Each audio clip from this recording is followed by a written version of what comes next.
Shalom, shalom à tous. Je vous salue dans le nom puissant de notre Seigneur Jésus-Christ de Nazareth. Nous sommes aujourd'hui dimanche 21 avril. Par la grâce de Dieu qui nous garde tous les jours, qui nous protège et qui nous permet par sa grâce d'exister jusqu'à aujourd'hui. Nous bénissons le Seigneur pour sa faveur sur nos vies. Je bénis le Seigneur pour sa faveur sur ta vie. Je bénis le Seigneur pour ta présence en ce dimanche 21 avril 2024. Nous allons continuer dans notre thème de ces deux périodes-là, c'est-à-dire la croissance à tout égard.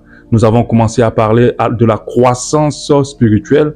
On a vu comment croître en puissance, comment croître spirituellement. Aujourd'hui, nous sommes à la deuxième phase où nous parlons de la croissance financière. Et par rapport à la croissance financière, nous allons d'abord parler des ennemis de notre prospérité financière, de notre croissance financière. Aujourd'hui, nous avons, depuis dimanche passé, j'ai commencé à entamer le thème sur l'intelligence financière selon la parole de Dieu, l'intelligence financière selon la parole de Dieu. Je reviens toujours en concluant qu'il est très important pour nous de comprendre que l'argent fait partie de la parole de Dieu. Enseigner sur l'argent fait partie de la parole de Dieu. Très important pour nous de comprendre aussi que l'esprit que nous allumons lorsque nous enseignons sur l'argent doit être un esprit qui soit en phase avec Dieu. La parole de Dieu ne nous encourage pas à nous enrichir inutilement. La parole de Dieu, par contre, nous encourage à être riches, mais riches pour Dieu, et nous encourage aussi à avoir un esprit de contentement et de ne pas chercher, de ne pas rentrer dans ce qu'on appelle l'avidité, dans lequel beaucoup sont rentrés. Ils ne cherchent pas de l'argent pour leurs besoins, ils ne cherchent pas de l'argent pour l'œuvre de Dieu, ils ne cherchent pas de l'argent pour soutenir ceux qui sont dans le besoin, mais ils cherchent de l'argent pour l'honneur et l'orgueil de la vie. Et lorsqu'on rentre dans cette voie, alors nous ne sommes pas en train de nous enrichir de la bonne manière et nous tombons dans ce qu'on appelle l'amour de l'argent. Nous adorons un Dieu évident qui est Mammon et là nous avons un problème véritable avec Dieu. Nous avons compris qu'il est très important pour nous de chercher l'argent parce que Dieu veut nous bénir dans ce sens, alléluia. Dieu veut que nous soyons bénis financièrement. Dieu veut que nous soyons riches pour lui, parce qu'il a dit soyez riches pour lui. Et en parlant de l'intelligence financière, on avait eu un passage très important. On a parlé des passages des talents. On a vu que notre Seigneur avait confié 5 à l'un, 2 à l'autre, 1 à l'autre. Ceux qui ont eu 5 et 2 ont pu fructifier leur talent pour en gagner beaucoup avec des intérêts. Par contre, le 1 n'avait pas pu réagir comme il fallait. Et on voit dans le passage que Dieu nous parle clairement d'argent. Il nous a dit, l'argent, tu aurais pu mettre mon argent à la banque afin que je puisse avoir des intérêts. Voilà, donc il est très important pour nous de ne pas nous mettre dans cette position de dire que oui, l'évangile de prospérité, il faut pas parler d'argent, voilà. Non. L'argent, on en parle, mais il faut en parler avec l'Esprit de Dieu. Et il faut qu'on conduise les enfants de Dieu à le rechercher pour être riches pour Dieu. Ça, c'est très important. Et la dernière fois, j'ai commencé à aborder les différentes clés de l'intelligence financière selon Dieu. Et nous avons déjà pu aborder 2 des clés. La première des clés, j'avais parlé d'investissement. Très important de ne pas dépenser tout notre argent, de ne pas se lever de tout bouffer, sans tenir compte vraiment des choses importantes, sans tenir compte de demain, sans tenir compte de la loi de la sémence et de la récolte. C'est très important que dans tout ce que nous recevons, nous puissions enlever une partie qui doit être investie pour que nous en ayons beaucoup plus. Alléluia. Je vais venir par la grâce de Dieu quand je finirai sur les clés de l'intelligence financière selon la parole de Dieu. Je vais aborder en long et en large l'importance de la sémence et de la récolte. Alléluia. Vous allez comprendre cette importance. Donc l'investissement fait partie de l'intelligence financière. Il ne faut pas toujours tout dépenser son argent. Il faut savoir investir une partie afin de gagner de l'argent, afin qu'on n'ait pas à manquer d'argent. Et ça, c'est très intelligent, c'est très sage pour ne pas être dans le besoin. Dieu n'est pas honoré ou glorifié lorsque nous manquons de payer notre loyer. Dieu n'est pas honoré ou glorifié lorsque nous n'arrivons pas à payer la scolarité de nos enfants. Il n'est pas honoré ou glorifié lorsque nous avons du mal à manger et que nous avons du mal à payer les choses qui sont nécessaires pour notre besoin. Il n'est pas non plus honoré ou glorifié lorsque son œuvre a besoin d'argent et qu'il n'y a personne pour pouvoir le soutenir, pour pouvoir investir. Ça n'honore pas Dieu. Donc l'investissement est très important. Il faut en tenir compte dans tout ce que nous recevons. Ensuite, j'avais parlé de la deuxième clé de l'intelligence financière, l'épargne. L'épargne est très important. On a vu le cas de Joseph en pays d'Égypte, comment l'épargne a non seulement préservé la nation d'Égypte de 7 ans de famine, mais en plus de ça, a rendu cette nation un incontournable de la zone. Elle est devenue super riche et tout le monde venait en Égypte pour pouvoir s'approvisionner et ce pays était devenu riche à cause de l'épargne. Il faut savoir, soit acheter une petite caisse, ma femme et moi on le fait parfois, ça nous aide parfois, on a une petite caisse un peu plus grande, et on y jette des petits billets, on a eu un peu d'argent, on jette à l'intérieur. C'est vrai que c'est pas une forme d'épargne pratique, mais c'est quand même un esprit d'épargne. Après, bon, on peut épargner dans le compte bancaire et tout le reste. Et ça, c'est très important dans le guise d'investir. Et quand on met cet argent dans ces caisses, parfois on peut, quand on est vraiment coincé, il peut arriver que il n'y ait pas assez d'argent pour manger. On casse la caisse, on peut se retrouver à 70 000, 60 000, 80 000, 100 000 parfois. Et ça nous aide énormément à gérer peut-être ce moment où peut-être les salaires sont en moins,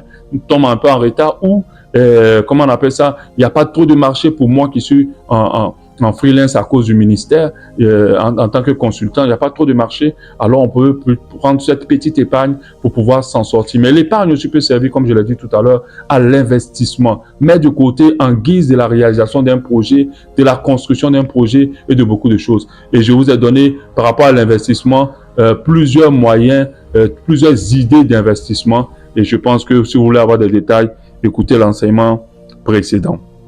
Aujourd'hui, nous allons continuer avec la troisième clé, qui est très importante aussi.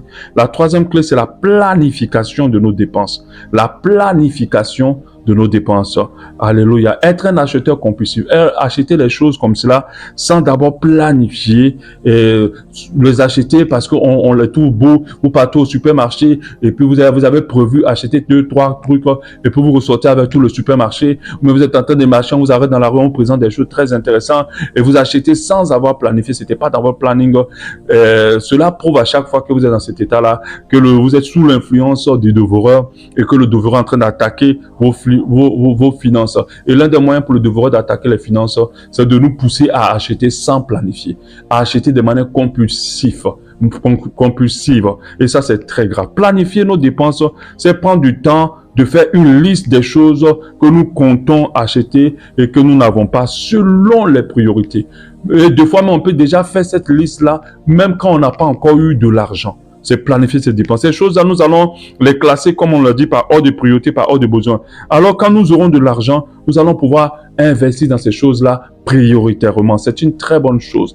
Vous êtes là, de quoi tu as besoin? Est-ce qu'on doit refaire la douche? Ça va nous coûter combien? Est-ce qu'on doit acheter des vêtements? Ça va nous coûter combien? Planifions cela. Calons déjà dans nos listes de besoins à acheter. Est-ce qu'on doit opérer un voyage? Planifions cela, c'est très important. La planification des dépenses tient compte aussi de veiller à ce que nos finances ne soient pas investies dans des choses inutiles, dans des choses dont nous n'avons pas besoin. Combien de fois il nous est arrivé d'acheter des choses qu'il ne fallait pas? C'est-à-dire que tu finis d'acheter puis tu ne te sens pas bien. Tu dis, mais qui m'a dit d'acheter? Pourquoi j'ai acheté? J'ai dépensé de l'argent pour rien. Voilà, ça arrive. Des fois, même quand vous achetez, mais les choses se gâtent le même jour, ou bien vous ne pouvez même pas, ça ne peut pas fonctionner comme vous voulez, parce que le dévoreur vous a poussé à dépenser vos finances là, il ne faut pas. Des choses qui ne sont pas prioritaires et nécessaires, deux fois, planifier nos dépenses, ce n'est pas investir dans ces choses-là. Afin que nous évitions les périodes de vaches maigres, parce qu'il y a toujours des périodes de vaches maigres où c'est difficile. Et si vous avez mis votre argent là où il ne faut pas, vous allez avoir des problèmes. Planifier nos dépenses aussi va nous aider à prévoir les imprévus. Oui, il y a des imprévus. Elle intègre la planification des investissements et aussi, elle intègre aussi l'économie. Donc, il faut penser à économiser dans la planification des dépenses. On va se dire, bon, je mets telle chose, tel montant de côté pour les imprévus. On ne sait jamais. Quand nous ne pouvons pas planifier ce qui peut nous arriver demain, qui va nous pousser à dépenser. On peut parler de santé, on peut parler de beaucoup de choses. On peut parler d'un téléphone qui se casse. Or, qu'on met de l'argent de côté, on peut vite régler cela. Alléluia. Donc, ça, c'est aussi le but de planifier nos dépenses, de penser aux imprévus. La planification aussi de nos dépenses peut aussi nous conduire à établir un budget pour la gestion saine de nos finances. Alléluia. Un budget pour la gestion saine de nos finances. Il faut parfois prendre le temps de budgétiser tout. C'est très important. Par exemple, la rentrée scolaire, ça est en train d'arriver. Bientôt, il va y avoir la rentrée scolaire, l'année est en train de finir, la rentrée scolaire va arriver, ou les vacances. Il faut s'asseoir pour dire, ça va nous revenir à combien? Bon, la scolarité de tel enfant, ça fait combien? Ça fait combien en tout? On prend les cahiers, les fournitures. On planifie cela. De telle sorte qu'on a une idée de combien il nous faut. Et lorsqu'on gagne de l'argent, même ne serait-ce que 50 000, on va dire non. Au lieu de dépenser 50 000 à ne rien faire, on va le mettre de côté pour cela, parce que les dépenses de la rentrée sont énormes. Combien de parents se retrouvent à garder leurs enfants à la maison parce qu'ils n'ont pas pu payer leur scolarité? Ce sera de budgétiser le voyage, budgétiser les vacances, budgétiser les sorties de famille. Ok, on veut sortir aller au restaurant. Oui, on ne prend pas tout l'argent, l'enveloppe qu'on a reçue en semaine pour mettre sur nous pour sortir. Quand vous faites ça, vous êtes un mauvais gestionnaire. Vous dites, bon, ok, si chacun doit manger 3 000, 4 000, 5 000, ça va faire tel montant. Si on doit boire, si on doit faire transport, ok, on peut sortir que seulement avec 40 000, on va dépenser. Là, quand vous sortez, quand les 40 000 n'ont pas suffi, vous savez que vous n'allez pas dépenser plus que ça parce que vous n'avez pas pris tout l'argent, tout l'enveloppe sur vous pour sortir. Donc, c'est très important. Planifier les sorties, l'organisation des fêtes, planifier même les courses au supermarché. Je vais au supermarché, j'aurai besoin de combien, ça va faire combien. Budgétiser, comme je suis en train de le dire, c'est aussi budgétiser. Je vais partir avec 40 000, partir avec 50 000. Ne prenons pas toutes les enveloppes pour aller se retrouver au supermarché. C'est une mauvaise gestion de nos plannings. Planifier les fêtes aussi, les cérémonies, quand on va faire les anniversaires, planifier cela. Les mariages, les décès aussi des parents, planifier. Budgétiser plutôt. Budgétiser aussi, des fois, tu veux organiser une petite cérémonie pour remercier Dieu. Il faut t'asseoir pour tout calculer. C'est très important. La Bible nous encourage à nous asseoir pour penser, pour planifier, pour calculer. La Bible dit celui qui construit une maison s'assoit pour réfléchir à la dépense, de telle sorte que lorsqu'il commence, il sera sûr qu'il va terminer. Donc c'est important pour toi, pour nous, de pouvoir budgétiser les montants qu'il faut dépenser dans chaque chose. C'est important. Vous voulez faire un voyage, budgétisez votre voyage. Vous allez mieux gérer vos dépenses que de vous lever comme ça pour dire, bon, je prends ma carte Visa, je voyage. Voilà. Maintenant, quand il y a besoin d'argent, je vais retirer. Après, quand vous revenez, quand vous faites le point financier, vous avez énormément dépensé, vous attrapez la tête et vous regrettez. Et ça, c'est pas bon. Il faut pouvoir budgétiser lorsqu'on parle de planification. Lisons la parole en Proverbe 21:5 qui nous dit: les projets de l'homme diligent, l'homme qui est sage, l'homme qui est intelligent, ne mènent qu'à l'abondance. Mais celui qui agit avec précipitation n'arrive qu'à la disette. Donc, ça veut dire que si tu réagis ici, ce verset dit que si tu ne prends pas le temps de planifier, si tu ne prends pas le temps de réfléchir, si tu ne prends pas le temps de calculer et que tu dépenses de manière impulsive, forcément, tu vas te retrouver à une position de disette et de manque. Et là, c'est pas bon. C'est pas ce que Dieu veut pour toi. C'est pas ce que Dieu veut pour moi. Il veut qu'on ait de l'argent. Donc, il faut que nous puissions planifier nos dépenses afin de ne pas se retrouver dans la disette. Donc, la troisième clé, c'est la planification de nos dépenses. Réfléchir, budgétiser ce que nous allons dépenser, calculer les dépenses, faites une liste de ce que on doit dépenser ou dans lequel on doit investir dans les prochains jours, de telle sorte que quand l'argent arrive, l'argent n'est pas bouffé sur la route parce qu'il y a d'autres, dès qu'ils ont leur salaire direct, ils rentrent dans le supermarché, oh je vais faire les courses, dans les courses, ils sortent avec des paniers, oh ils ont oublié qu'il y a des dépenses qui n'ont pas budgétisées, qui sont importantes et qui n'ont pas réglées. Voilà. Donc ça c'est pour la planification. Le quatrième point, une vue globale sur nos finances et sur nos dépenses. Une vue globale sur nos finances et sur nos dépenses. Si je posais la question à vous qui m'écoutez en ligne ou pendant le culte, quel montant, quel est l'argent, combien plutôt as-tu gagné le mois passé? Combien as-tu gagné le mois passé? Bon, ceux qui ont des salaires fixes et qui n'ont pas d'autres sources de revenus, bon, si leur salaire, ils vont dire clairement le salaire, mais ceux qui sont entrepreneurs, qui gagnent de l'argent par-ci, par-là, est-ce que tu sais combien en tout tu as gagné? Ne commence pas à réfléchir, tu devrais le connaître déjà. Comme je dis, une vie, la troisième clé, la quatrième clé, une vie globale sur mes finances. Maintenant, d'autres vont me dire, moi je sais combien je gagne chaque fin de mois. Ok, c'est bien. Mais est-ce que tu sais combien tu as dépensé le mois passé et dans quoi exactement? Alléluia. Combien tu as dépensé le mois passé et dans quoi exactement? Alléluia. Est-ce que vous saurez me répondre par rapport à cela? Beaucoup seront forcément perdus. Plusieurs ne sauront pas dire combien ils ont pu dépenser le mois passé et dans quoi exactement. Or, ça, ne pas avoir un regard sur tout ça, c'est grave, ce n'est pas intelligent. Bon, j'entends quelqu'un qui me dit, pasteur, je gagne même combien pour faire ce genre de calcul-là. Que Dieu bénisse tes finances et que tu sois aussi, toi aussi, dans tes calculs-là, au nom précieux de Jésus-Christ de Nazareth. Alléluia. Amen. Être ignorant au sujet de nos entrées et de nos sorties, c'est mauvais. C'est un manque d'intelligence financière. Satan s'appuie sur l'ignorance de plusieurs pour attaquer les finances parce qu'il ne prend pas le temps de réfléchir sur ce que je gagne, ce que je dépense. Et Satan attaque. Alléluia. D'autres même regarder leur relevé bancaire, ils ne le font même pas. Tu as un compte en banque, mais tu ne tires jamais ton relevé bancaire. Tu ne demandes jamais au banquier de tirer ton relevé bancaire pour que tu regardes un peu combien tu as gagné, combien ils te prennent. Même si on va leur poser la question, les agios de ta banque, ce sont les frais d'entretien de compte qui sont mensuels, des fois chaque 3 mois. C'est combien? Combien ils te prennent exactement? Quels sont les frais qu'ils te prennent? Quels sont les pourcentages qu'ils te prennent quand tu fais les retraits? Est-ce que tu connais? Alléluia. C'est une grave erreur de ne pas savoir. Moi, je me rappelle qu'une fois, on a un compte ici à Abidjan, sur lequel on fait beaucoup de mouvements, sur lequel même passe le salaire de ma femme. Et puis moi, je suis très habitué à me connecter en ligne, à vérifier tous mes relevés de compte.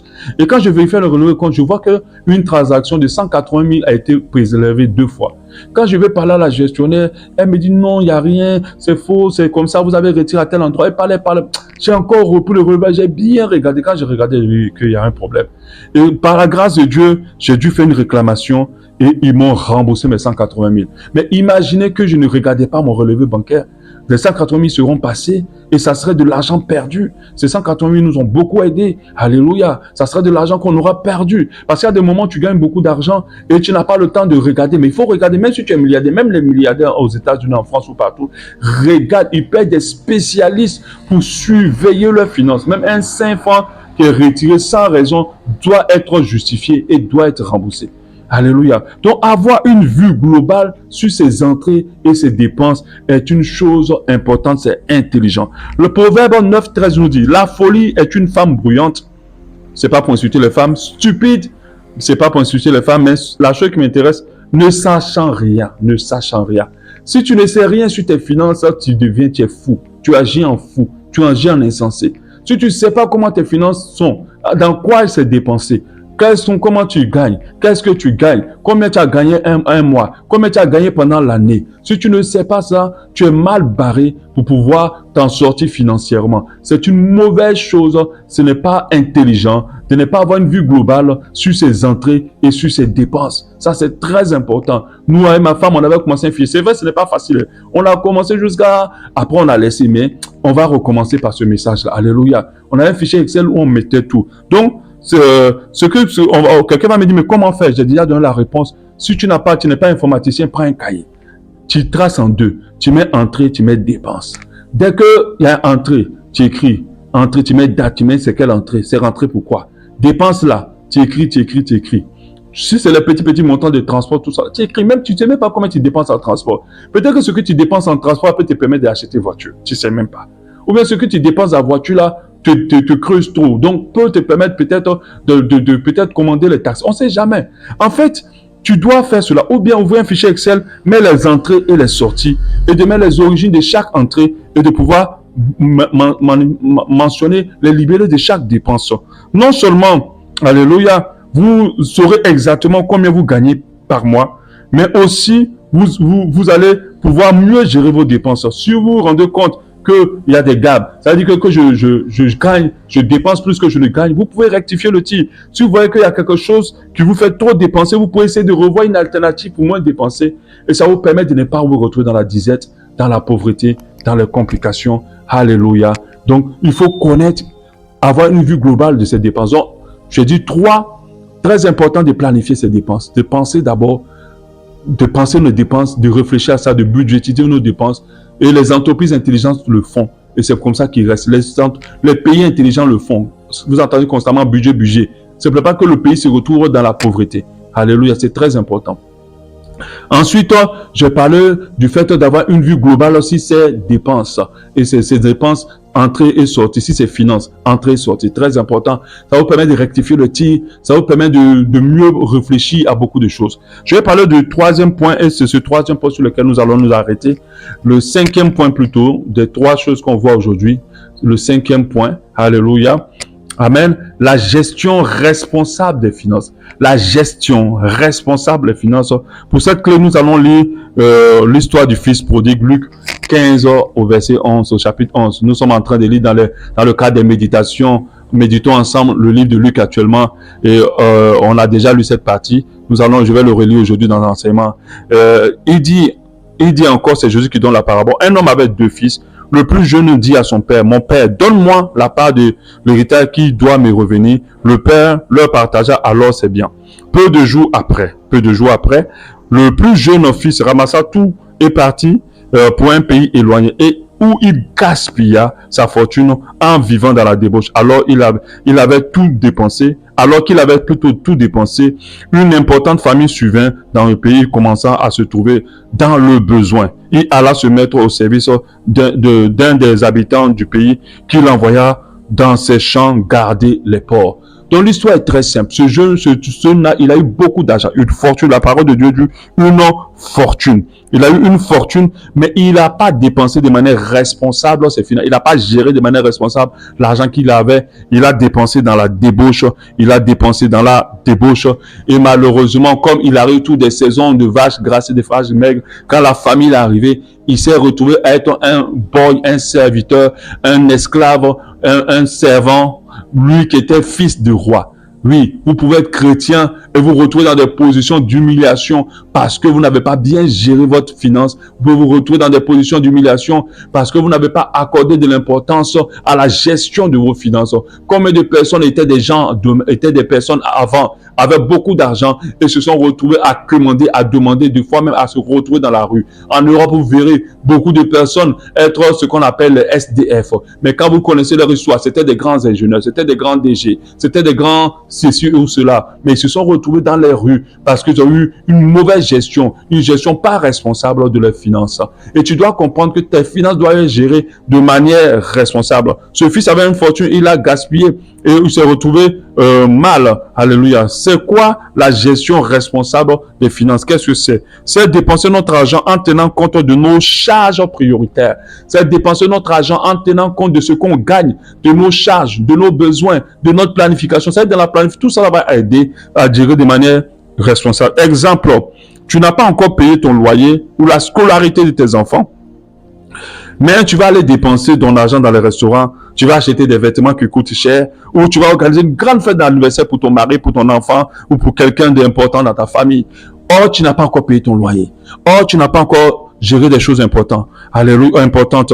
Ou bien, tu as des dettes. Tu n'as même pas encore réglé ces dettes-là. Mais tu vas dépenser l'argent dans des choses qui peuvent attendre, en fait, comme on le dit. Tu n'as pas géré de manière responsable tes finances. Aujourd'hui, combien de personnes, on envoie leurs enfants à la maison parce que la scolarité n'est pas payée. Mais l'argent de la scolarité, si tu regardes bien, Dieu a été fidèle pour te le donner. Tu l'as reçu. Mais tu n'as pas pensé. Tu as dit, oh, mon enfant a 5 ans aujourd'hui. On va faire un anniversaire. Et puis, on fait gros anniversaire. Vous dépensez 300, 400 000 dans gros anniversaire. Pendant que la scolarité n'est pas payée. Ça, ce n'est pas responsable. Ça, ce n'est pas responsable. Pendant que le loyer n'est pas réglé. Ça, ce n'est pas responsable. Ça, ce n'est pas responsable. Ou bien, oh, je vais faire une surprise à ma femme. Tu t'as voulu acheter le dernier téléphone qui coûte 300 000. Ou bien un iPhone qui coûte 800 000. Pendant que tu n'as pas réglé des choses importantes. Ou je vais faire une surprise à mon mari. Tu veux gagner comment on appelle ça? Un anniversaire surprise. Et puis tu mets l'argent dedans. Or, tu as des besoins qui n'ont pas été réglés. Ou tu as encore des dettes. Ça, ce n'est pas responsable. Ce n'est pas responsable d'agir ainsi. Si tu dois des dettes, tu dois te pencher là-dessus. Si tu as des charges que tu n'as pas encore réglées, tu dois te pencher prioritairement là-dessus. Récemment, ma femme et moi, on était là, on était en train de penser, il y avait l'anniversaire de quelqu'un d'important, vraiment pour nous. On s'est dit, il faut qu'on lui fasse un cadeau. Puis j'ai dit, mais achetons-lui une montre connectée. Et la montre connectée, vraiment, quand on veut lui acheter pour sa trempe, ça doit être une montre chère. Et on voulait prendre le petit argent qu'on a pour investir. Après, on a réfléchi et dit, ma femme, là, c'est pas le moment. Même si on n'a pas payé montre connectée là, notre amitié va pas se gâter avec la personne. Mais là, on a les dépenses. On doit régler telle charge. On a réparé la voiture. On n'a pas encore fini de régler la charge de la voiture. Vaut mieux régler ça. Vaut mieux régler ça que de nous lever pour aller faire anniversaire à quelqu'un, plaisir de quelqu'un, et puis on reste dans les problèmes. Ce n'est pas responsable de réfléchir comme cela. Celui à qui on doit là, c'est lui qui a le cœur serré. Et si son cœur est serré, c'est grave pour nous. Or, l'autre là, si on ne donne pas qu'à l'anniversaire, il va nous en vouloir pour ça. On n'est pas obligé. Il n'y a pas un contrat de lui donner quoi que ce soit. Donc, il faut être responsable dans nos dépenses. Alléluia. La gestion responsable de nos dépenses. La gestion responsable de nos dépenses, c'est aussi de ne pas, comme le fils prodigue, investir nos dépenses dans la débauche. Investir nos dépenses dans ce qui ne glorifie pas Dieu. Oui, plusieurs le font. Ils mettent leurs dépenses dans la débauche, Toi, tu n'as pas beaucoup d'argent, mais c'est toi qui t'en prends maîtresse. Quand on voit maîtresse là, mais on sait que maîtresse là, elle ressemble à l'argent. Tellement elle brille. Et puis toi, tu n'as pas tes petites miettes de 400 000 par mois là, tu t'en prends maîtresse. Mais comment tu peux gérer, t'en sortir financièrement? Ou bien aller mettre dans les jeux du hasard, c'est toi maintenant tout, tu es le petit peu musée, tu essaies tout ça, tu es dedans, gestion responsable. Ou bien c'est toi qui n'as pas l'argent, c'est toi toujours tu es dans boîte de nuit, c'est toi toujours tu es dans bar. Or tu n'as pas l'argent, tu n'as pas l'argent. Et combien de personnes vont dans la pauvreté à cause des vices qui le financent par la mauvaise gestion de leurs finances, de la mauvaise gestion de leur argent, à cause des vices qui financent comme ça. La gestion responsable de nos finances, c'est de tenir compte vraiment de nos vraies charges, des priorités de nos charges, de orienter notre argent sur ce qui est prioritaire. Moi, avec ma femme, on a du mal parfois à garder de l'argent. On essaie, mais c'est pas facile. Et donc, comment on fait pour pallier à cela? Quelle alternative plutôt on a trouvé? L'alternative qu'on a trouvée pour gérer responsablement nos finances, quand on a de l'argent, on met en priorité les choses qu'on a planifiées. On investit immédiatement, on n'attend pas. C'est-à-dire que si on doit une dette, on règle la dette. Si on doit acheter un appareil important, on achète. Si on doit acheter un outil important qui va nous faire rentrer de l'argent, on investit. Si on doit investir dans un projet, on investit. On n'attend pas. Et ça nous permet de ne pas garder, parce que l'argent, c'est comme du beurre. Quand vous le gardez, ils font. Quand vous le gardez à côté, généralement, ils font. Surtout quand vous le gardez dans votre chambre, sous votre lit, dans votre portefeuille. Des fois, quand tu gagnes beaucoup d'argent, tu mets 200 000 dans ton portefeuille. Ça m'arrive parfois de le faire. Mais vous avez un billet. Et puis après, quand tu fouilles, tu dis, oh, mais quelqu'un m'a volé mon argent, Mais personne n'a touché ton argent. C'est toi-même qui as dépensé ton billet là sans t'en rendre compte. Vous voyez, des fois, il nous arrive de nous asseoir en train de manger des popcorn ou des friandises qui sont... Et puis tu regardes la télé. Tu manges, mais après tu te rends compte, tu as mangé près d'une bassine de popcorn. Parce que tu t'es pas rendu compte. Et c'est ce qui arrive des fois, quand nous mettons là, boum, dans le portefeuille, parce qu'on a beaucoup d'argent, mais au lieu de régler tout de suite des priorités et de régler les choses, nous nous retrouvons à dépenser. Et des fois, c'est quelle dépense? C'est transport par là. Après, tu t'assois dans un restaurant, tu commandes le plat le plus cher. Quand tu finis la facture à 50 000, tu t'assois, tu sors. Toi-même, tu trouves ça normal. D'avoir à aller manger à 50 000. Pendant que 50 000 là, c'est les courses de votre mois. Vous pouvez manger la nourriture, tout va remplir ton congélateur avec ça. Est-ce que vous comprenez? La gestion responsable de nos dépenses va nous pousser aussi à nous priver parfois. Parce que c'est intelligent de dire que ce n'est pas maintenant que je dois satisfaire ce besoin. Ce n'est pas maintenant que je dois faire ce voyage. Ce n'est pas maintenant que je dois acheter cette chose pour me faire plaisir. Je dois encore attendre. Ce n'est pas maintenant que je dois acheter ce téléphone. Voilà. Parce que il faut que je me prie. Je me contente de mon vieux téléphone. Je me contente de mes vieux éléments. Le temps que je puisse régler mes situations, mes besoins, et le temps que je puisse me retrouver dans une position plus confortable financièrement. Quand on cherche à vivre au-delà de nos besoins, de nos finances, on se retrouve des fois à investir notre argent dans les choses qu'il ne faut pas. La privation aussi va être dans la gestion responsable de nos besoins. Se priver afin de pouvoir stabiliser nos finances. Voilà, j'ai terminé pour aujourd'hui et je ne vais pas être très long. Dimanche prochain, nous allons avoir les deux dernières clés pour l'intelligence financière. Je pense vraiment que ce que je suis en train de nous transmettre te bénit énormément. Que Dieu vraiment te bénisse, qu'il te permette de pouvoir intégrer cela, tout ce qu'on vient de voir, de pouvoir planifier tes dépenses, que tu aies la force de cela, de pouvoir, au nom précieux de Jésus-Christ, de gérer, d'avoir une vue globale, apprendre à tenir un grand livre, comme on le dit, en comptabilité de tes dépenses et de tes entrées, afin d'avoir une vue globale sur tes finances, afin de mieux rectifier des tirs qu'il faut et de mieux gérer tes finances. Et surtout, pour la dernière clé que nous avons vue, gérer de manière responsable nos dépenses, afin de ne pas dépenser là où il ne faut pas, comme a été le fils prodigue qui s'est retrouvé dans la pauvreté et même étant devenu presque un esclave. Que Dieu te bénisse et qu'il bénisse tes finances dans le nom précieux de Jésus-Christ de Nazareth. Amen.